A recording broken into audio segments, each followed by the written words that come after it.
আসসালামু আলাইকুম প্রিয় দর্শক, আজকে আমরা মশলা জাতীয় ফসল পেঁয়াজের বীজতলায় চলে এসেছি। আমাদের সঙ্গে আছেন আমাদের কৃষক ভাই মজনুর রহমান। তার কি জিজ্ঞাসা বা তার কি জানার প্রয়োজন আমাদের উপসহকারী কৃষি কর্মকর্তার থেকে তার থেকে শুনবো। এখন আপনি কি সমস্যা মনে করছেন বা কি পরামর্শ চাচ্ছেন আপনি?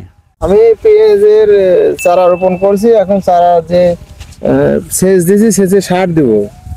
সার কোনটা কয় কেজি দিলে ভালো হয় সেজন্য ভাই যদি আমাদের সঠিকভাবে সাজেশন দেয়, এই কারণেই। পেঁয়াজের বীজতলার বয়স কতদিন? 25 দিন হবে। 25 দিন। তো আমাদের সহকর্মীর থেকে জানবো যে এই পেঁয়াজের বীজতলাতে এখন কি পরিচর্যা বা কি পরামর্শ তার থেকে জানার চেষ্টা করব। ধন্যবাদ অলিউল। এখন এই যে আমাদের যে পেঁয়াজের বীজতলা, যে পেঁয়াজের যে চারার যে হাইট আর চারার যে অবস্থা এবং বয়স, সেক্ষেত্রে আমরা কৃষক ভাইদেরকে পরামর্শ দেই যে শতক প্রতি হাফ কেজি ইউরিয়া এবং শতক প্রতি হাফ কেজি ডিএপি সার, এটা সেচের সাথে আমরা এটা প্রয়োগ করতে বলি। এখন যে সময়টা আমাদের হয়েছে সেই সময়টার উপযুক্ত সময় এখন সার দেওয়া।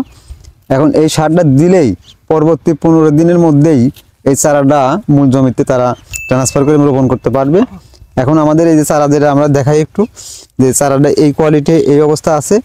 বসেন। এখন এই যে আমাদের চারাটা, এই যে চারাটা যে অবস্থায় আছে, এটা আর 15 দিন গেলেই রোপণের উপযুক্ত হয়ে যাবে।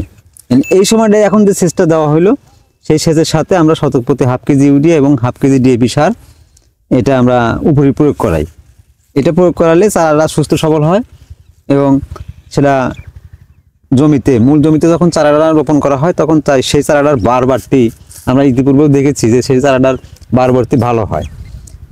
আর কোনো কৃষক আছে যারা এই সময়টা সেচের সাথে সার প্রয়োগ করে না, সেই চারাটা চিকন থাকে এবং দুর্বল থাকে, সেই চারাটা মূল জমিতে ট্রান্সফার করলে সেটা বেশি বাড়তে চায় না। তো এখন আমরা কৃষক ভাইদেরকে পরামর্শ দিয়ে যাচ্ছি যে এই সেচের সাথে এই পরিমাণ সারটা উপরি প্রয়োগ করলে পারে এই চারাটা সুস্থ সবল হবে। আর পাশাপাশি যে সমস্যাটা আমাদের পেঁয়াজের চালাতে হয়, যে পার্পল ব্লস, আগামরা, পেঁয়াজের পাতার আগামরা, সেটা কিন্তু এখানে দেখতে পাচ্ছি আমরা। এর জন্য আমি গত 2-1 দিন আগে হলো এই মজনু ভাইকে আমি পরামর্শ দিয়েছি। সেটা হলো যে কার্বনডাজিম সাথে মেনকোজেব পাউডার যেন 5 দিন পর অন্তত 2বার স্প্রে করে। সেটা কয়বার স্প্রে করেছিলেন আপনি? গতকালকে স্প্রে করছি। গতকাল। আচ্ছা, যাই হোক, যে 3 দিন, আবার 3 দিন গেলেই 3 দিন পরেই আপনি আবার আরেকটা স্প্রে দিবেন। তাহলে এই চারাটা সুস্থ সবল হবে এবং আপনি যে সমস্যার কথা বলতেছেন এই সমস্যা থাকবে না ইনশাল্লাহ। আচ্ছা, তো আমাদের ছত্রাকনাশক স্প্রের ক্ষেত্রে আমাদের কি পরিমাণ স্প্রে করতে হবে? এই যে কার্বনডাজিম পার লিটার, প্রতি লিটার পানিতে 2 গ্রাম এবং মেনকোজেব 4 গ্রাম। মেনকোজেব পাউডারটা 4 গ্রাম আর কার্বনডাজিম পাউডারটা 2 গ্রাম প্রতি লিটার পানিতে একসঙ্গে, এই দুইটা একসঙ্গে সেটা এটা মিশিয়ে বিকেলবেলা, অবশ্যই বিকেলবেলা, আমরা সবসময় বলি যে অবশ্যই বিকালে এই স্প্রেটুকু দিবেন। তাছাড়াও আমাদের বাংলাদেশের কৃষক ভাইদের জন্য আমরা আহ্বান করছি যে আপনারা পেঁয়াজের চারা যখন তৈরি করবেন, প্রতিটা বেডে ছাই ব্যবহার করবেন। ছাই ব্যবহার করলে আপনি এই সুস্থ সবল চারা তৈরি করতে পারবেন।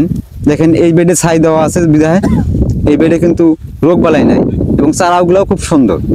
এই জন্য আমরা আহ্বান করছি যে যখনই বীজতলা তৈরি করবেন, সেই বীজতলায় পেঁয়াজের বীজতলা হোক আর অন্যান্য যে সবজির বীজতলা হোক, সেই বীজতলাতে ছাই অবশ্যই ব্যবহার করবেন। ঠিক আছে, আমাদের সহকর্মী উপসহকারী কৃষি কর্মকর্তা মোহাম্মদ জিয়াউল ইসলামকে অসংখ্য ধন্যবাদ এই সুন্দর পরামর্শ দেওয়ার জন্য।